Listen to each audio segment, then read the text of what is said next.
Mbola faly maravanao a natrary izao fotoana izao. Ny lohahevy dehibe atsika dia andeha ao araka fitarian'ny fanahy-masina, fa mialohan'izany dia manasa anao hanondrika ny lohanao fa hivavaka isika.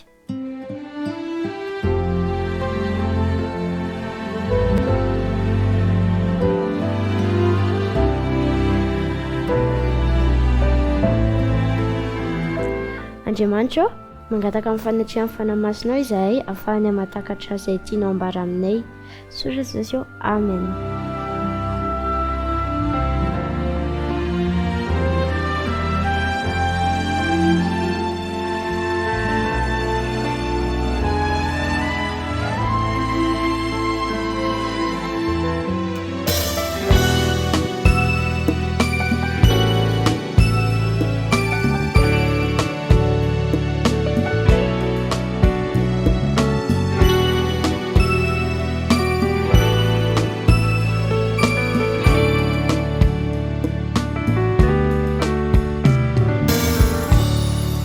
Ombaeno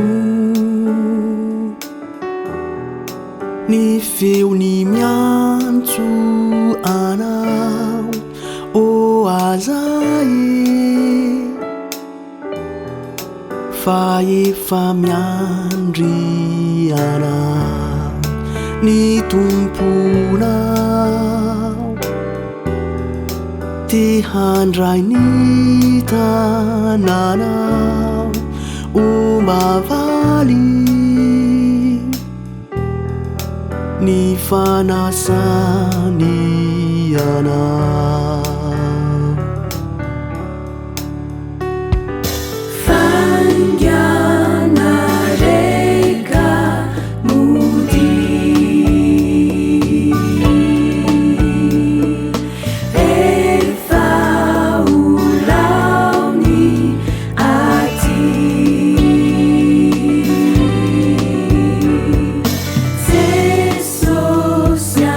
sesosianenu niantswanawani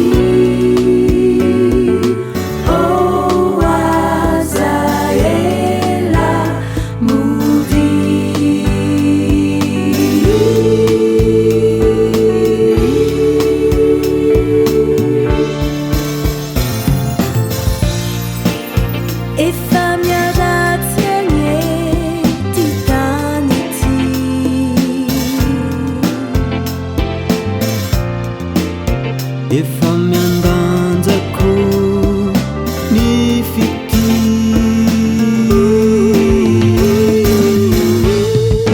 Sara kuku ni mibebaka dieniza satria tsy hoe oravizao tanizao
ny lohahevitra izay hisarihana ny sainao ary indrindra ny fifantohanao dia iresaka isika ny amin'ity hoe fofinaina mahavelona ity.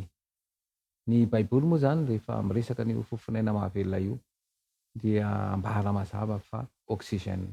Ary ny oxygène irery ihany no mahavelona ny olombelona, fa ny gazy hafa ankoatran'izay dia tsy mahasalama. Ary isika ary dia mahafantatra mihitsy fa ny gazy karbonika dia tena mahafaty tokoa. Izao no voalaza ao amin'ny apokalipsy. Apokalipsy toko 4:1-7. Apokalipsy toko 4:1-7. Ary raha ny zava-mananaina anome voninahitra sy haja ary fisaorana ho an'ilay mipetraka eo ambonin'ny seza fiandrianana dia izay velona mandrakizay. Ny fomba namoronan'ny mpahary izao tontolo izao dia tsy inona fa ny olombelona dia mamaritra mazava tsara ny fifandraisana tsy miato eo amin'izy rototo. Ny fomba namoronan'ny mpahary ny olombelona izany dia mamaritra mazava tsara fa misy fifandraisana tsy miato eo amin'izy rototo. Ny bokin'ny famoronana dia mampibaribary fa mifandray tsy miato amin'ireo voary izay noforonina ilay ray mpahary izao rehetra izao, indrindra fa ny olombelona. Izao no voalazan'ny teny ao amin'ny Genesis toko 2. Genesis toko 2:7. Izao no vakan teny. Ary vovi-tany no namoronan'i Jehovah ny olona ary no fony fofinaina mahavelona ny vavorony dia tonga olombelona izy. Averiko dia mandeha. Ary vovi-tany no namoronan'i Jehovah ny olona ary no fony fofinaina mahavelona ny vavorony dia tonga olombelona izy. Manambara mazava tsara io teny io fa misy fifandraisana tsy miato eo amin'ireo olombelona noforonina sy ny mpahary. Ny fofinaina mahavelona dia tsy inona izany fa ny oxygène dia io zany no lay aina omena mahatonga ny olona ho velona. Raha toa ka tsy mahazo oxygène ao anatin'ny 3 minitra ny selan'ny ati-doha dia maty ny olona. Raisitsika zany ho fahazarana miaina fotsiny zany ny fahavelomantsika amin'ny fifohantsika an'io fofinaina mahavelona io, kanefa miantoka ny fahavelomantsika ny oxygène. Manambara izany na midika fa mifandray tsy tapaka amintsika ny mpahary amin'ny fifohantsika rivotra madio. Fahazaranjarana fotsiny resaka ny foka oxygène io, aika zany midika io fa mifandray tsy tapaka amin'ilay mpahary isika rehefa mifoka oxygène. Misy mpanan-karembe anankiray izay tratran'ny fahasemporana dia narary izy tao anatin'izay fahasemporana izay dia nentina tany amin'ny toeram-pitsaboana izy zany. Dia tapakandro ihany no tao amin'io toeram-pitsaboana io izy fa nasiana oxygène. Fa izao ny zavatra nitranga. Rehefa nandray ny fakturan'ny vola ho aloha izy zany dia nitomany. Ary rehefa nitomany izy dia hoy ny mpitsabo, mangina ianao fa ho tediavina ny fomba ahafahana mandoa anio volo io. Fa so tsy atonganao ho tena salama indray raha toa ka mitomany toy izao ianao. Ny mpitsabo nefa de mahita fa fanakarembe ity marary ity, vagaky izy nahoana izy no mitomany. De zao no navaliny an'ilay mpitsabo. Tsy ny andohany volo io velively no mampitomany. Fa ny fahitako an'ilay sora-bola izay vola be teto amin'ity faktura ity, nalatsa-dranomaso aho hoe aikay, ilay oksizena omeny ty pahary ity maimaim-pona dia tena misy lanjany be. Ary izay nampitomany aho hoe ty alay pahary. Fa omeny maimaim-pona ny oksizena foana isan'andro. Aika tena lafo vidy. Ary izay indrindra no nalatsaka ny ranomaso. Tena tia ny pahary ary fitiavana lehibe izay tsy azo sandaina vola izany. Tsapanao ary ve fa isaky ny mifoka ilay fofinaina mahavelona ianao dia mifandray mivantana sy tsy tapaka amin'ilay ray nahary izao tontolo izao. Mampiaina ny olombelona ao anatina fahazaranjarana tsy misy heviny ny fiainana ahatolotra ity tontolo misy atsika ity. Anka tsy fantatry ny olona intsony fa io oksizena fohy nisa-tsegondra io dia mampifandray azy amin'ny pahary. Tsy avelany andinika sy saintsaina ny famoronan'ny pahary ny olombelona fa roritiny ny fisainany anaraka ambokiny fotsiny izay zavatra tsy ara-boajanahary atolotra ity tontolo misy antsika ity. Sariny saina hovariana amin'ny zavatra ivelambelany sy manaitaitra fotsiny mba tsy hahafantarana ny tena izy. Miezaka miresaka mazava tsara zany i Kristy amin'ny fanambarana manao hoe tomoera amiko ary izao aminareo tahaka ny sampana tsy mahay mamoho azy raha tsy miray amin'ny voaloboka izy dia toy izany koa ianareo raha tsy miray amiko. Jaona 2:27. Averiko dia mandeha teny. Tomoera amiko ary izao aminareo dia tahaka ny sampana tsy mahay mamoho azy raha tsy miray amin'ny voaloboka izy dia toy izany koa ianareo raha tsy miray amiko. Mifandray tsy tapaka ary tsy miato amin'ny olombelona ny pahary amin'ny nanomezan'ny oksizena.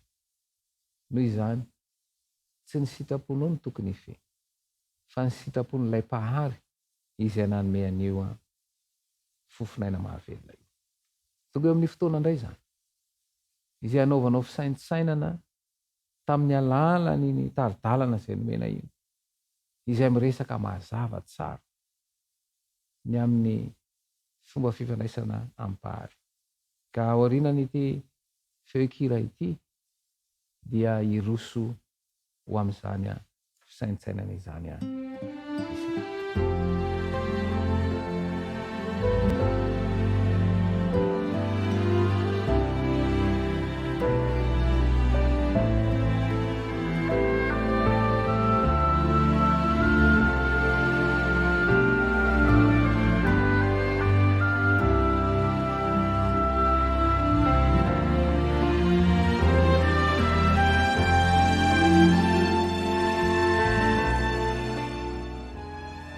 anazarana antsika eto zany ny mandinika ny tena amin'ny fisaintsainana avy amin'ny alalan'ny taridalana izay omena amin'ny alalan'ny famalinao ny fanontaniana. Ny voalohany dia manao hoe azonao an-tsaina ve fa isaky ny mifoka oxygène ianao dia mifandray ampahary. Manala ao anatina fahazaranjarana fotsiny zany fa tena tokony ho azo an-tsaina fa isaky ny mifoka oxygène ianao dia mifandray ampahary. Saintsainy lalina zay, eritrereto lalina zay fa amin'ny alalan'ny fanaovana fisaintsaina dia mazava aminao tena eto. Ny fanontaniana faharoa dia manao hoe ny lalina ny sandan'ny oxygène foinao. Anova ny fifandraisanao ampahary ve ny fahafantaranao ny sandan'izany. Averiko le mandeha. Dia ny lalina ny sandan'ny oxygène foinao. Anova ny fifandraisanao ampahary ve ny fahafantaranao ny sandan'izany. Rehefa avy misaintsaina lalina ianao, rehefa avy mieritreritra lalina ianao dia ny fanahana zava-misainana ary atonga anao andray fanapa-kevitra ka maly ny fanontaniana inona ary no tokony ho atao. Ary zarina isika mba hisaintsaina, andinika lalina ny tena avy amin'ny alalan'ny taridalana fa hitarika fanavaozana eo amin'ny fomba fisaina tokoa ny teny. Anasanao hanondrika alohanao fa hivavaka isika. Rainay izay any an-danitro, ianao ilay rainahary ny landra sy ny tany, tombotombaraka ny mpanjaka mahay fanjavatra rehetra, manolotra ho anao rehan'ny dera ny laza ary finaritra mandraksy mandrakizao anao. Manajamba masom-pananay mpanjaka ny zava-masinany zao ka ampiainao anatina fahazaranjarana fotsiny haikay ilay oxygène foana isan'andro isan'andro dia anehoana fa mifandray vatana aminay ianao, ampianaro ary say mba hatakatra an'izany ka tsy ny sitraponay intsony ny baiko anay fa ampianaro anay ny sitraponao ka tonga anay andeha araka izany any sitraponao izany. Tononona sangatana amin'nanoatra ohatrany mivavaka. Amen.